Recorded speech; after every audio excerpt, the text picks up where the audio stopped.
Hello friends, welcome to my YouTube channel. In this video I will show you how to link data from one sheet to another sheet. Okay, so if you are using Microsoft Excel and now you want to link one data from one sheet to another sheet, means if you update any data in one sheet, it will automatically update in another sheet. Here you will see I have create an table. Okay, this employee name, day of work, daily wages and salary. Okay, uh, this is my employee names, the day of the work and daily wages, and this is the salary. Okay, now I want that this section, okay, or this column should be linked to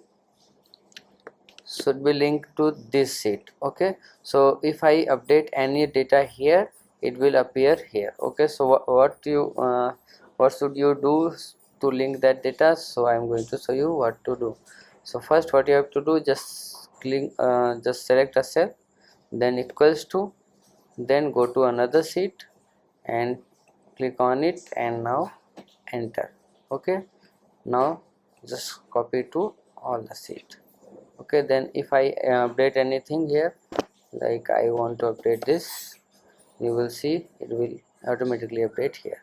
Okay, now if I update anything here, see, okay, now you will see it is updated here. So like this you can link data from one sheet to another sheet in Excel. So if you like this video, please like my video and also subscribe my channel for more videos like this. Thanks for watching.